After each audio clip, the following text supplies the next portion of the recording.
Greetings everyone and welcome to Wilmington College. My name is Joe Bull. It is my honor to serve the college as its Vice President and Chief Alumni and Advancement Officer. Welcome to our annual Philanthropic Leaders Appreciation event, held virtually for the second year in a row. Let's hope that next year we can have this wonderful occasion in person. Let's begin our festivities in our Quaker traditions with a moment of silence and contemplation.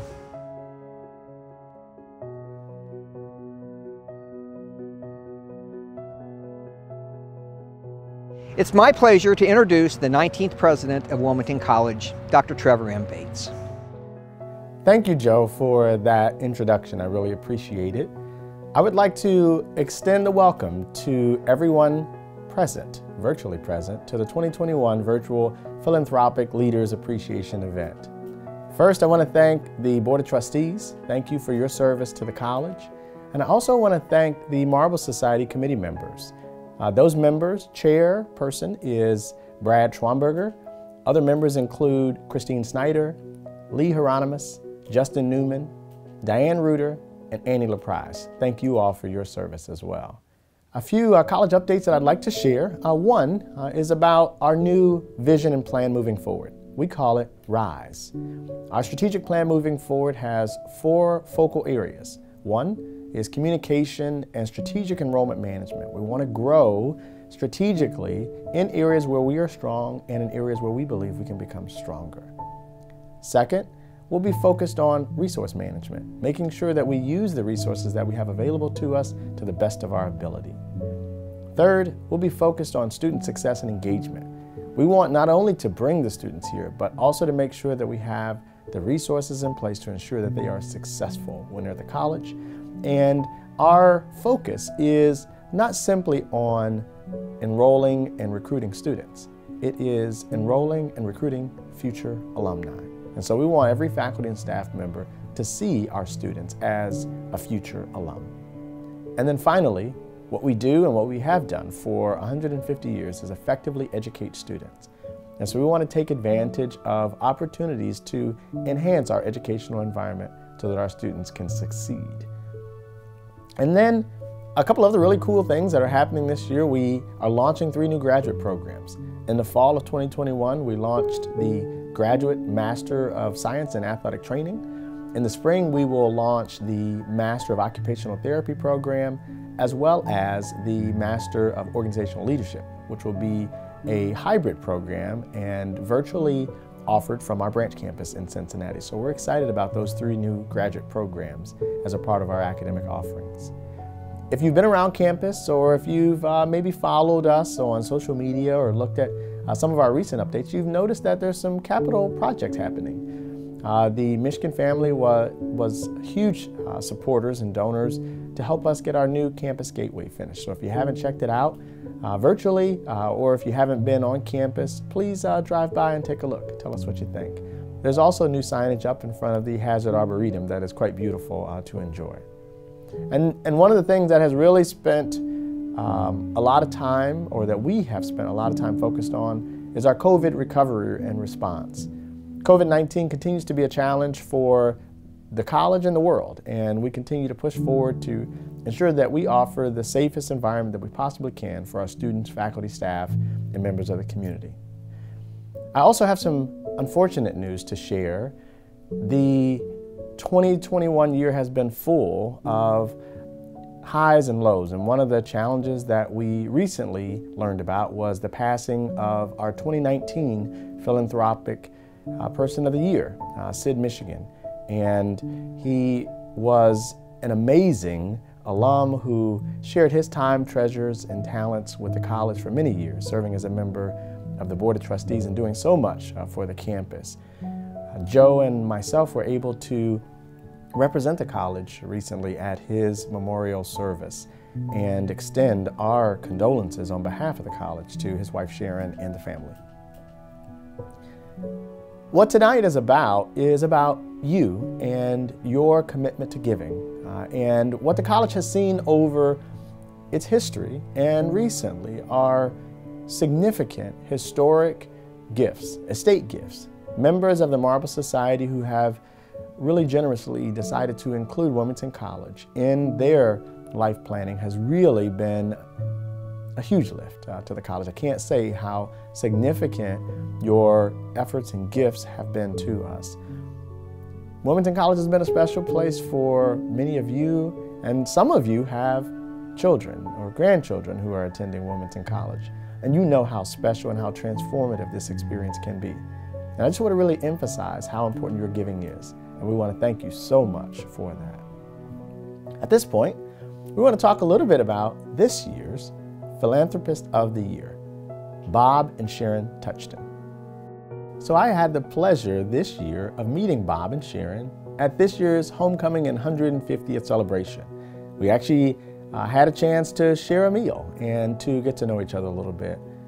Bob is a 1965 alum of Wilmington College and has served in a variety of different capacities, including a member of the board, interim member of the administration in our advancement area, and has really led the college in a lot of different ways, particularly helping us move forward with philanthropic activities. And so Bob and Sharon, we're really excited to celebrate you and to thank you for everything that you have done, everything that you are doing, and the things that you'll continue to do for Wilmington College. We appreciate you and thank you so much.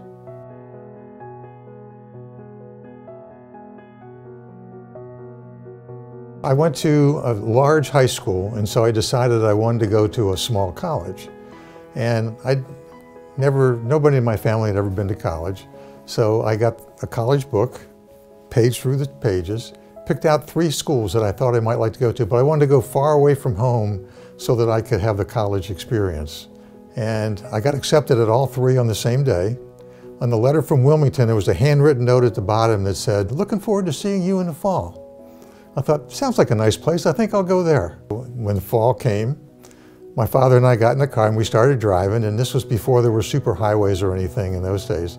So we took the Pennsylvania Turnpike to exit 12, or no, it's exit 8, I guess, back then, Washington, PA, and took all the back roads to Wilmington. It took 12 hours to get here. I looked around and I thought, you know, College Hall then was this building that had a center staircase that went up like this, and real small campus. The gym was, you know, an old barn in the middle of campus. And, you know, I thought, College Hall, this is really what college looks like to me. This building looks like an academic building. All the people that were on my hall turned out to be my best friends for the next 4 years. So we lived in Austin Hall, 2nd South, and we actually started a fraternity, which we called ASS, Austin 2nd South. And none of us joined a regular fraternity. We all decided, hey, we're all friends, we're all bonded right here. I ended up being president of my class. So I was involved in class activities. We were in Circle K Club and different activities on campus. But you know, the nice thing about a small college is no matter what you want to do, you can do. Here, that was the key, get involved, which really helps you develop professionally and personally as you go through life. A lot of things I learned from the Quaker tradition and at Wilmington College are things that carry over into my work life and now my retired life. And he's still playing basketball and softball. Played today, actually. I went to college at Miami University in Oxford, Ohio, and when I graduated, 2 of my girlfriends and I left on a 7-week tour of Europe. And when we were in Bergen, Norway, we knew there was a U.S. naval ship there because we saw all these sailors running around. But we went in a drugstore and there was an older gentleman in a Navy uniform. And he said, "Are you girls from the States?" We said, "Yes." He said, "Would you like to come aboard the ship tomorrow for lunch? And I'll get some of the junior officers to give you a tour of the ship." So we'd been gone probably 5.5, 6 weeks at that point. We were running out of money, a free meal, yes. We'll come and get on the ship. The chaplain came to me and said, "I met these girls in the drugstore. Do you want to show them around the ship?" And I said, "Anybody you can meet in the drugstore. I don't think I'm going to waste my time showing around the ship." But then there was this big clamor up in the wardroom that there's girls up there. And so I thought, I better go up and see what's going on up there. And so that's when I met the 3 of them. And only one of them had heard of Wilmington College, and so that's why I started talking to her, got her address. I remember telling my dad, you know, that guy gets tears in his eyes when he talks about his college. Can you imagine? And I was familiar with Wilmington because I had grown up in Middletown, Ohio, and actually knew kids who came to school at Wilmington. But from the very beginning, I could tell that Wilmington College was a place that had touched his heart. I said, you know, I met this guy on a ship in Norway. I will never see him again in my life. I am not writing him back. Oh yes, you are writing him back. So I wrote the guy back and said, I just got an apartment in Ann Arbor. I'm going to graduate school at the University of Michigan. 1 whole year later, I get a letter saying, I'm getting out of the Navy and I'm coming to Michigan for an MBA. Maybe we can get together. End of story. Well, I mean, Wilmington did a lot for me from when I was 17 to 21. I mean, it changed, as it does for most students, it kind of changes your whole outlook on life. It gave me purpose. It allowed me to play sports. It allowed me to do a lot of things that I didn't do previously. And so when we moved back to the Cincinnati area, someone called and said, do you want to be on the alumni council? And I always felt like this was a great place. You know, it's a small school, you know everybody at the school, everybody kind of works together and helps each other. I mean, the professors, when I was here, I have all the professors who the buildings are named after, you know, but they were all great guys. They were all there not to try and show you how smart they were and that they could, you know, they were smarter than you. They were there to help you get an education and do as well as you could do. And I think our faculty is still that way, at least when I was teaching on it a few years ago, it was. Just retired. And so I had 6 months to plan this reunion. And so I got a few people together and we started calling everybody, and we probably had one of the best reunions ever in terms of size back at the college. And we came together. We actually, at that time, if you go look in Boyd where there's the music room upstairs, it says donated by the class of 1965, because it was that group that came together for that reunion that donated the money in large mass for that particular room. And my class has actually done the same thing for the science building. There's a plaque, you know, class of 1965 donated $100,000 collectively. So, you know, so as a class we've done a lot, and a lot of it has to do with our ASS fraternity, because that's probably 50% of the people that came back to this class, because they're the people that I knew the best. I always wanted to come back to the school, because every time I'm here, I feel like I'm still a student here. I feel like I'm that age, you know. When I was teaching, I felt like, you know, I could walk across campus, people say hello to you, you know, you'd know somebody at a football game, at a play or whatever. You just knew everybody, and it's just a great feeling. And the school still has that same aura to it, I think. And then Dan asked me to be the interim vice president, which I did for, I don't know, a year and a half, 2 years, whatever. That was fun because I got to go then call on all my classmates and all the people that basically I hadn't seen in 40 or 50 years, go visit them, you know, yeah, contribute some money to the college, but come back and join. We started a President's Advisory Council in those days where we had like 20 or 30 people that would come back to the college, and really we just got them back involved in the college, which was really helped, I think. So there are a lot of things like that. And then, you know, I was on the board. Then I was off the board while I was the interim vice president. Then I was back on the board, and then Jim became the president. And I can remember sitting around and we were sitting at a board meeting, and somebody said, well, who do you want to be chair of the board while you're the president? And he looks at me, he goes, him. I thought, really? So I was the chair of the board for 6 years, which was fun for me because I was teaching at the same time. I was here, I was on campus. I was lucky that I lived here. I was teaching 3 days a week. I was back here, went to every basketball game, every football game. You know, I felt like I was involved, but again, I felt like, hey, I'm a student again. I'm back to being 21 years old. Even though I was retired and, you know, 65, whatever I was at the time. But the fun part about being at college here is, or me being on the board especially, was at graduation, I got to speak at graduation to the alumni. And I got to shake hands with every kid as they came through the line when they graduated. Most of the kids that come here are good kids. And they're first generation, a lot of them are first generation students. And they want to do well, they want to learn. And they work hard. They go home weekends and work on the farm, a lot of them. So it's that community that I think draws me back to Wilmington anyway. When I speak to alumni, when I speak at the opening convocation for new students, and when I just go out and speak to groups, I always tell them that the experience of Wilmington College will come down to, you're going to make friends. You're going to make, a lot of friends, but you're going to have maybe 5 or 10 good friends, but you're going to have 2 or 3 people at the college which basically change your life. I can name 3 that I had. One was Phil Bayless. Dr. Bayless was my chemistry prof. I was a chemistry and math major. The other was Dr. Pyle, who was the math teacher. I had Dr. Pyle for 40 hours of math. I mean, and the first day of class as a freshman, we walked in, he goes, "Nobody gets an A in my class." I thought, no, this isn't going to be good. Unless, okay, what's the unless? Unless you come to my office and visit with me at least 3 times during the semester, because I don't care if you have a question about the course, I just want to get to know you as a person. And that's kind of the way every professor was. I had an English professor, George Bowman, whose daughter was in my class, so she was a friend of mine. He'd have us over for dinner every Sunday night because the college didn't serve dinner on Sunday night.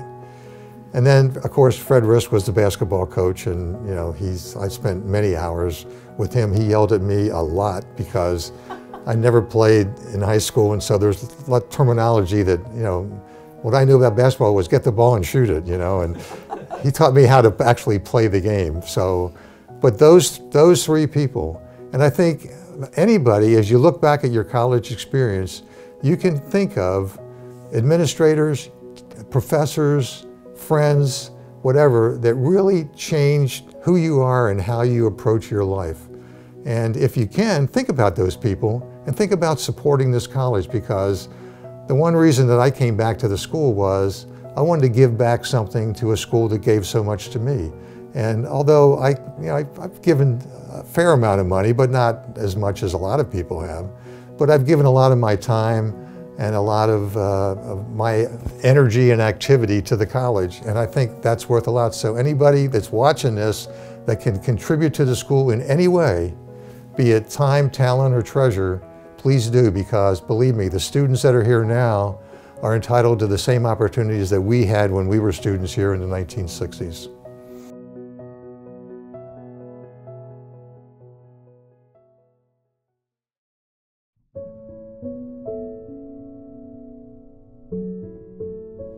Hi, I'm Brad Schwamber, the chair of the Marble Society, and I'd like to welcome you to tonight's program.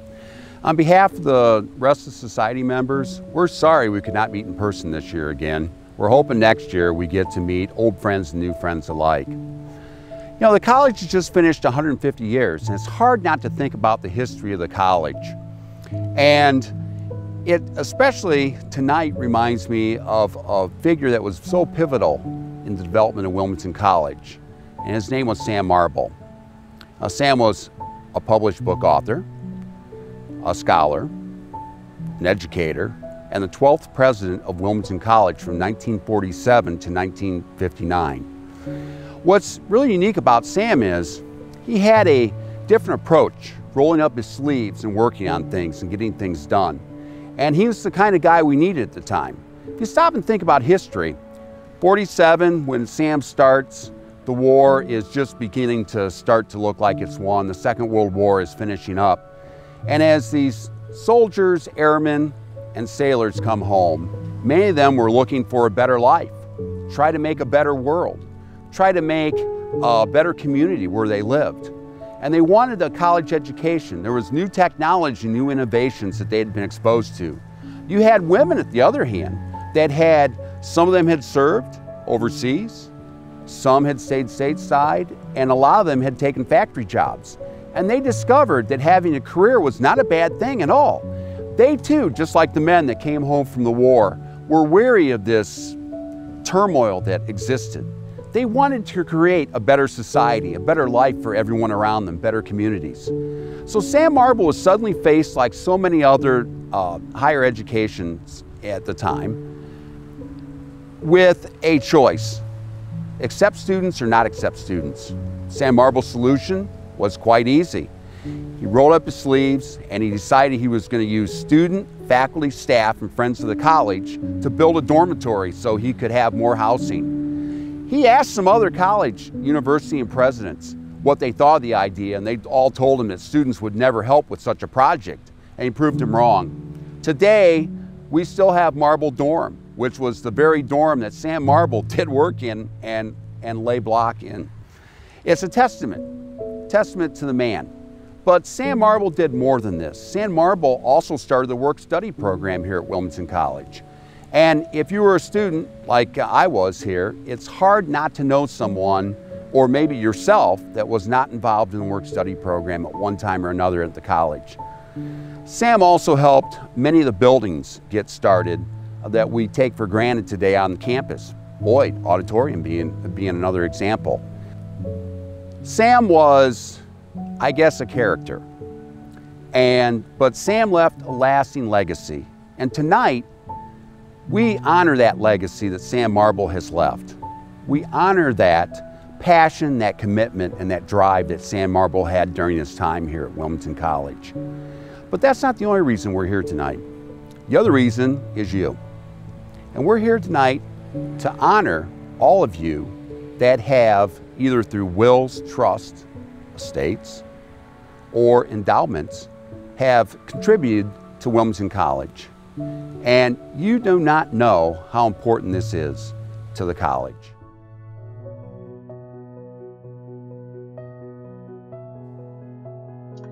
Bill Limbacher, friend of the college.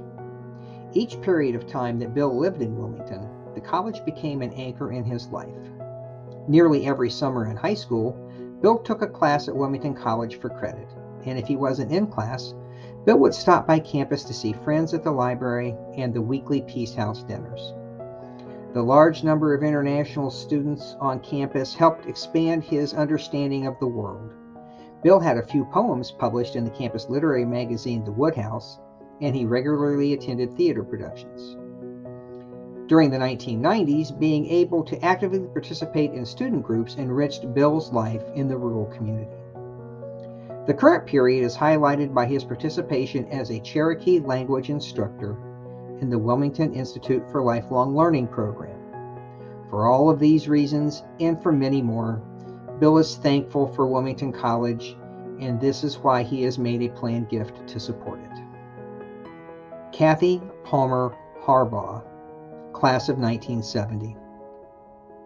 Kathie spent her career in nonprofit management and fundraising development. Her consulting firm helped small organizations develop effective, practical fundraising strategies. She feels strongly about issues of equality, fairness, and societal justice. When Kathie came to Wilmington, she came with nothing but brains and hope. The college embraced her and showed her that it would find ways to help her complete her degree through a series of jobs, grants, and scholarships. Kathie had a great time at Wilmington and made many lasting friendships. Her philanthropy today allows her to be part of many other women's journeys, women who come from similar circumstances and share her love of Wilmington College. Matthew and Marcella May Jennings Family Trust. Matt was a member of the class of 1993 and was involved in the Gamma Phi Gamma fraternity, Students in Free Enterprise, and several intramural sports clubs. Marcy was a member of the class of 1992 and was involved with the Delta Omega Theta sorority, Students in Free Enterprise, student government, and several academic clubs. Matt currently serves as the Chief Executive Officer of Quest Federal Credit Union. Marcy went on to achieve her MBA from the University of Findlay and currently serves as the Fiscal Officer of Dudley Township. They both had tremendous experiences during their time at Wilmington College and valued the education they received as they built their careers. Both know that the success they had at Wilmington was made possible by the support of others, and they are honored to provide that same support to current and future Wilmington students.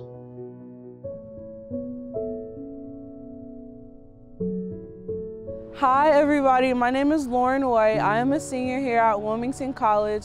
I am majoring in education studies with a minor in coaching. I am a member of the women's swim team, Black Student Initiative, and I was an honoree for homecoming court this year. To the donors and scholarships that have helped me during my time at Wilmington College, thank you. Due to your generosity, you have helped me travel to places such as Atlanta, Tennessee, Detroit, and Washington, D.C., which are possible through Chip Murdoch's Diversity and Inclusion Spring and Fall Break trips. Being a student athlete here on campus has allowed me to experience a lot. We have received the best experiences and even more new gear thanks to your generous supporters like you. I am looking forward to finishing my education here at Wilmington College and the opportunities that I will receive with my graduation approaching. Thank you for your continued support in helping students like me enjoy my time here at Wilmington College. Hello, Wilmington College donors. My name is Shelby Blake. I am a junior animal science major at Wilmington College, planning to graduate in the fall of 2022. I'm involved in a few different organizations here on campus, including the Wilmington College Equestrian Team, Wilmington College Aggies and Collegiate 4-H, and is currently serving as a student ambassador for the Wilmington College Office of Admissions as well. Thanks to amazing donors who continue to contribute to the amazing scholarship funds we have here at WC, I, a first-generation college student of my family, was able to come to school at Wilmington College without the financial burden that college can bring. I know many other students as well have the same problem, and the scholarships that Wilmington College donors are able to provide makes that problem go away for most students. So thank you very, very much. Donor contributions around campus have helped improve classrooms all around during the COVID-19 pandemic. Just recently, many students, faculty, and staff were missing class and not being able to be involved due to being in quarantine.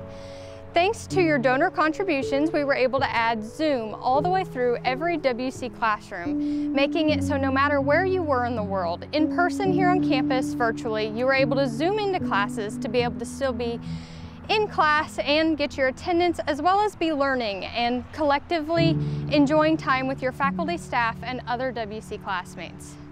Thank you to all donors who continue to give contributions, as well as to the scholarship fund, for everything, as you are the reason Wilmington College is rising. You're the reason that students are being prepared every single day to be leaders in the real world, so thank you. I hope you have a great 2022 and a great holiday season. And thank you one more time from everyone here of the family of Wilmington College. Hello, my name is Jameer Johnson. I am a senior at Wilmington. I am currently studying business administration with a focus in marketing, as well as having 2 minors in marketing and communication arts. Some of the things I'm involved in here are track and field. I am a mentor in the Mentee Mentor program. I represent Black students on the Student Senate, as well as working under CHIP in the Diversity and Inclusion Office. Something that the donor scholarships actually helped me out a lot is the improvement to student life on campus. I know recently they redid Austin Pickett dorms where I reside as an RA, and hearing feedback from the students has also been great. They like the flooring, they like the colors, they like how they redid the bathrooms and things like that. Some things I'm looking forward to and continuing my career here at Wilmington is just kind of to see where student life goes. I've had the privilege to educate and facilitate meetings for BSI, and a lot of the non-minority students actually want to hear more about Black history and things like that. So every meeting, I have quite a few of them kind of come up to me, ask me questions about lesser known events. So I often take that upon myself to research and write small informal programs and kind of just educate them about things like that.